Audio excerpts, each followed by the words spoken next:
All right, today we're digging into a really fascinating equity research report. It makes a pretty bold claim that the tech giant Oracle is right at the start of a massive, once-in-a-generation growth spurt. So let's just jump right into the big question this whole thing raises. For years, a lot of people have kind of written off Oracle as a legacy player, right? A relic from a bygone tech era. But this report is asking something pretty provocative. Is that whole perception just completely wrong? Could Oracle actually be a hidden giant in the cloud wars? A true hyperscaler in disguise?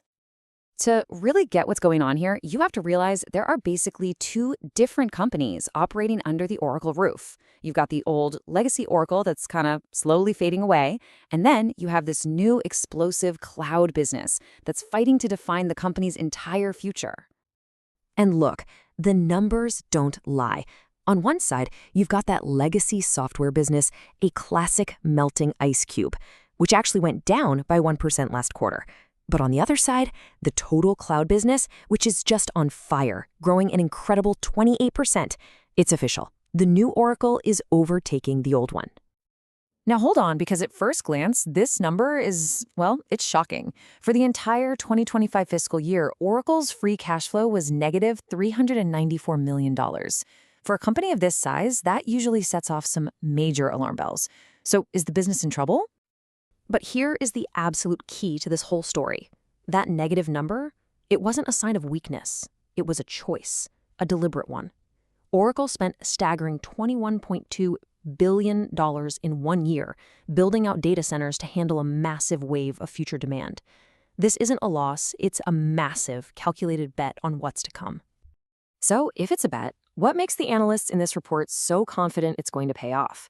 Well, it really boils down to three powerful arguments that make up the bull case for Oracle's future. And it all starts with this unbelievable number, $455 billion. That is the size of Oracle's remaining performance obligations, or RPO. This number just skyrocketed. It grew by 359% in a single year, and it's probably the single most important number in this entire explainer. So what the heck is RPO? Well, it's not some fuzzy forecast or a hopeful projection. It is legally binding, non-cancelable future revenue. The best way to think about it is like a giant pile of confirmed pre-orders that the company already has in hand.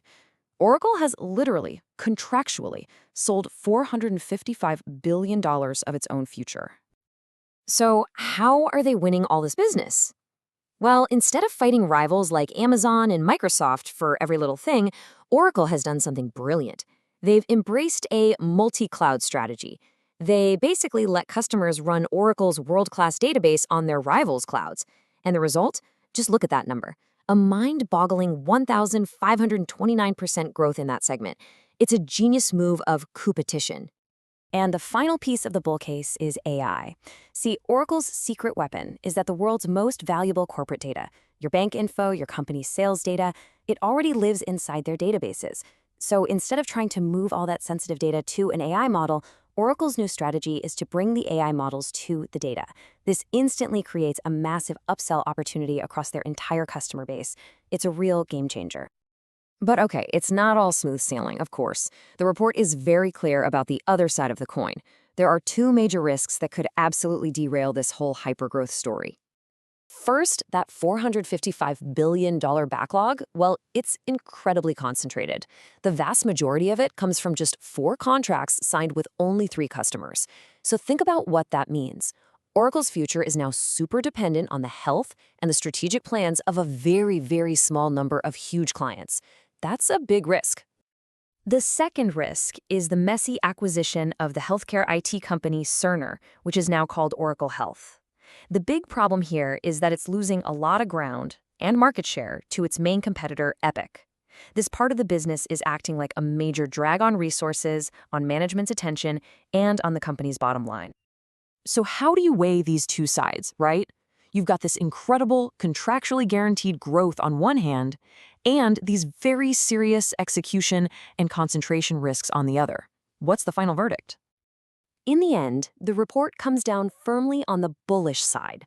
The argument is that the sheer scale of that $455 billion backlog is so transformative that it basically de-risks the company's growth path for at least the next 5 years. That confirmed future revenue, is simply too big to ignore. And hey, if you want to follow along and see how this plays out, here are the key things to watch. That Oracle AI World Conference in October, that's going to be huge for their AI strategy. The December earnings report will tell us if this cloud momentum is for real. And all through 2026, you're going to want to look for announcements of new big contracts with different customers to see if they're spreading out that risk.